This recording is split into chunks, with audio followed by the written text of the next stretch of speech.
तो अब ये हुआ कि अब बांग्लादेश भी कह रहा है कि हम नहीं खेलेंगे, इंडिया नहीं आएंगे, इंडिया नहीं जाएंगे। तो अब ये है कि अब वो उसके मैचेस भी फिर से रीशेड्यूल करने पड़ेंगे जी। बहुत ज्यादा फनी बात यह भी है कि बांग्लादेशी कह रहे हैं कि हमें गुलामी की जिंदगी नहीं जीनी है और गुलामी का दौर गया है।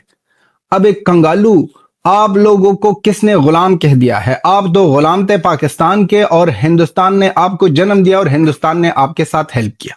आईसीसी हमेशा जब इंडिया ने बुली किया है ना, धमकियां दी हैं, तो आईसीसी बकरी बन गया हमेशा। आईसीसी नहीं खड़ा हो सका। आतिफ साहब, ये सिक्योरिटी खदशात के बाइस बांग्लादेश ने अपनी टीम भारत न भेजने का ऐलान कर दिया है ना, तो क्या ये फैसला आईपीएल से मुस्तफिजुर रहमान के साथ रवैये के बाद किया गया है? जब हमारे खिलाफ ये कर रहे थे तो हम रोते रह गए आईसीसी को कि ये जो कुछ हो रहा है ये ज्यादती है, ये गलत है, आप इसको रोकें। और उन्होंने नहीं रोका, because India is the major financier of cricket. तो इसलिए पैसा टॉक्स। कंगालू अब ये भी कह रहे हैं कि आईपीएल हम ना अपने ब्रॉडकास्टिंग वालों को कह देंगे, टीवी चैनलों को कह देंगे कि आईपीएल को मत लगाओ, बाढ़ में जाए आपके ब्रॉडकास्टिंग वाले, आपके टीवी चैनल्स बाढ़ में जाए। उनकी 1.5 अरब की अपनी आबादी है, वो खुद ही बहुत आईपीएल देखने के लिए। फिर ऑस्ट्रेलिया वाले देखते हैं, पाकिस्तान में मैं खुद देखता हूँ अच्छी मतलब टैप मैड ऐप, इधर हजारों लोगों ने सब्सक्रिप्शन ली हुई है आईपीएल की, क्योंकि सारे ब्रॉडकास्टर्स उनके हैं। तो क्रिकेट के जो सब तो पैसा ज्यादा आता है, जो व्यूअरशिप है वो सारी इंडिया में है। तो ये धमकी से आईसीसी भाग जाते हैं। नहीं, हर बात उनकी मान लेते हैं।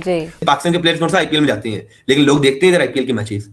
तो कल को बांग्लादेश में यही होगा कि लोग क्या करेंगे, 200 रुपया देके, 300 रुपया, 500 रुपया, 1000 रुपया देके सब्सक्रिप्शन ले लेंगे। नमस्कार दोस्तों, भारत बांग्लादेश के रिलेशंस आज के टाइम पर कितने ज्यादा खराब हो चुके हैं वो तो हम सबको पता ही है। इस बीच अब भारत बांग्लादेश के बीच एक और ड्रामा शुरू हो गया है स्पोर्ट्स की फील्ड में।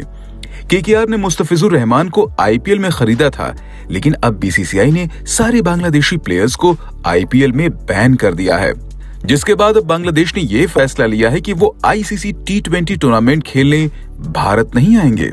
अब दोस्तों, ये लोग भारत आए या ना आए, किसे क्या फर्क पड़ता है? 2 कौड़ी की औकात नहीं है बांग्लादेश क्रिकेट बोर्ड की। लेकिन इनकी बातें देखिए। हालांकि इन लोगों को अभी समझ नहीं आ रहा कि ये लोग कितनी बड़ी गलती कर रहे हैं, क्योंकि वैसे ही कोई देश इनके साथ क्रिकेट खेलता नहीं है। ऊपर से अगर भारत ने भी इन पर बैन लगा दिया तो इनको कोई कुत्ता भी नहीं पूछेगा। ऊपर से भारत ही वो देश है जिसकी वजह से बांग्लादेश आज इंटरनेशनल टेस्ट मैच खेल पा रहा है, वरना आज इन्हें वो भी नसीब नहीं होता। इसी टॉपिक पर चलिए आगे इस वीडियो को देखते हैं। चैनल को सब्सक्राइब और वीडियो को लाइक करना न भूलें। जय हिंद। सेठ साहब, एक और जंग जो छिड़ी है वो है सोशल मीडिया पे। सोशल मीडिया पे जो 2 तरफा इस वक्त गोलाबारी हो रही है वो बीसीसीआई और बीसीबी बांग्लादेश क्रिकेट बोर्ड के दरमियान चल रही है। और यहाँ तक कि बांग्लादेशी जो कुछ वॉरियर्स हैं, कीबोर्ड वॉरियर्स, उन्होंने तो ये भी कहा है कि आईपीएल के लोगों से आप वो हटाएं शॉट जो हमारे एक प्लेयर ने लगाई थी 2007 में, मुशरफी, उनकी जानिब से एक शॉट लगाया गया था जिसको लेकर आईपीएल का लोगो डिज़ाइन किया गया था, तो वो भी मुतालबा किया जा रहा है कि इसको भी हटाएं। अब ये मामला तब से शुरू हुआ जब मुस्तफिजुर रहमान को कोलकाता नाइट राइडर्स की तरफ से शाहरुख खान ने 9.2 करोड़ भारतीय रुपए की बोली लगाकर खरीद लिया। उसके बाद पूरे भारत में इवन पॉलिटिशियंस ने, not just cricketers, players, everybody, उन्होंने कहा कि ये नहीं हो सकता कि आप इस तरह से उनके खिलाड़ी को लें। तो इतना प्रेशर आया कि उन्हें उनको निकालना पड़ा, रिलीज करना पड़ा, जिसको लेकर अब दोनों तरफ युद्ध छिड़ी है सोशल मीडिया के ऊपर। और यहाँ तक कि अब जो अगला क्रिकेट वर्ल्ड कप होने जा रहा है, T20 वर्ल्ड कप इंडिया में, बांग्लादेश क्रिकेट बोर्ड ने कह दिया बोर्ड ऑफ डायरेक्टर्स की मीटिंग के बाद कि हम वहाँ इंडिया नहीं जाएंगे, वो श्रीलंका में शिफ्ट करा दें।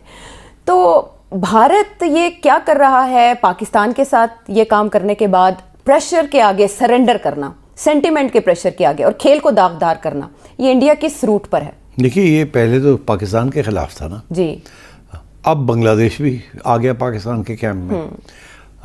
और पहले ये बांग्लादेश उनके साथ खड़ा होता था, इंडिया के साथ जी। श्रीलंका भी उनके साथ था। तो अब बांग्लादेश अलग हो गया। और मैं कब कह रहा था, पहले भी मैंने प्रोग्राम में कहा था कि ये अच्छा मौका है कि पाकिस्तान बांग्लादेश को साथ ले ले।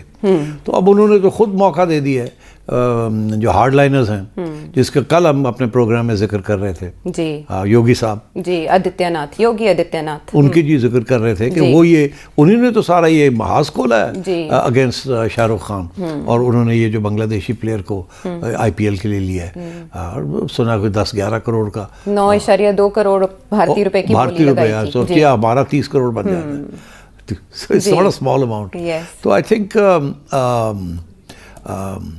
the hardliners have succeeded. Shah Rukh being a Muslim, वो भी टारगेट हुए। वो टारगेट हो गया, वो नहीं संभाल सका, और अब बांग्लादेश ने रिएक्ट किया, जी उन्होंने कहा जी ठीक है, फिर हम इंडिया में नहीं खेलेंगे। तो देखिए, ये मैं आपको बताऊं, ये सारा जो मसला है ये आईसीसी का है। आईसीसी हमेशा, जब इंडिया ने बुली किया है ना, धमकियां दी हैं, तो आईसीसी बकरी बन गया हमेशा। आईसीसी नहीं खड़ा हो सका। जब हमारे खिलाफ ये कर रहे थे तो हम रोते रह गए आईसीसी को कि ये जो कुछ हो रहा है ये ज्यादती है, ये गलत जी। है, आप इसको रोकें, और उन्होंने नहीं रोका, because India is the major financier of cricket. तो इसलिए पैसा talks, like guns talk with Donald Trump, तो पैसा टॉक्स विद आईसीसी। तो अब ये हुआ कि अब बांग्लादेश भी कह रहा है कि हम नहीं खेलेंगे, इंडिया नहीं आएंगे। इंडिया नहीं जाएंगे। तो अब ये है कि अब वो उसके मैचेस भी फिर से रीशेड्यूल करने पड़ेंगे। जी तो मेरा ख्याल है कि this is the first stage. Bangladesh की टीम कमज़ोर है, पाकिस्तान की टीम कमज़ोर है। अगर पाकिस्तान की टीम इतनी स्ट्रांग होती और बांग्लादेश की टीम स्ट्रांग होती जितनी ऑस्ट्रेलिया और इंग्लैंड है, तो ये अपनी बात मनवा लेते। मगर अभी इंडिया जब धमकी देता है, तो वो ये धमकी देता है अगर हमारी बात नहीं मानेंगे हम नहीं खेलेंगे, जी और हम अपना एक नया, जैसे हमने आईपीएल बनाया है, हम अपनी एक लीग बना लेंगे, टेस्ट क्रिकेट, ये क्रिकेट, वो क्रिकेट, हम आईसीसी छोड़ देंगे, हम अपना एक आईसीसी बना लेंगे। ठीक? इजारादारी। ये धमकी है, क्योंकि सारे ब्रॉडकास्टर्स उनके हैं, तो क्रिकेट के जो सबसे पैसा ज़्यादा आता है, जो व्यूअरशिप है, वो सारी इंडिया में है। तो ये धमकी से आईसीसी सहम जाता है। भाग जाते हैं, नहीं, हर बात उनकी मान लेते हैं। जी मगर अब बात यह है कि अगर पाकिस्तान और बांग्लादेश की टीम टॉप 4 टीम्स में होती, तो देन ये जो थ्रेट इंडिया की है ना, इसको आप टैकल कर सकते थे कि अच्छा जी ठीक है, नहीं इंडिया खेलता ना खेले, हम Australia, England, Pakistan, Sri Lanka, Bangladesh top teams हैं, हमें साउथ अफ्रीका हम खेल लेंगे। ठीक। मगर अनफॉर्चुनेटली बांग्लादेश की टीम भी कमज़ोर है, अफगानिस्तान भी कमज़ोर है, हम भी कमज़ोर हैं। इस वक्त जो टॉप टीम्स हैं, there India, Australia, England and possibly in South Africa, ये इस वक्त की टॉप टीम्स। तो इसलिए आई थिंक हमारी बात और बांग्लादेश की बात का वजन इतना नहीं है। एक ज़माना था कि हमारी टॉप टीम थी, जी ठीक, और बांग्लादेश की टीम भी बेहतर थी आज से। सो आई थिंक आपकी अगर परफॉर्मेंस बेहतर होगी तो आपकी आवाज़ भी तकड़ी होगी।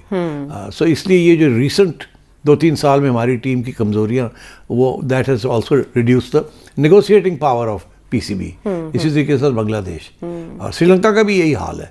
तो आई थिंक ये जो एशियन क्रिकेट काउंसिल जी जो है, ये पाकिस्तान के हाथ में है इस वक्त। जी और नकवी साहब को चाहिए कि यहाँ अपना पूरा ग्रुप बनाएं, उसको तकड़ा करें, और उस ग्रुप के तहत इंडिया को थोड़ा सा साइडलाइन करने की कोशिश करें।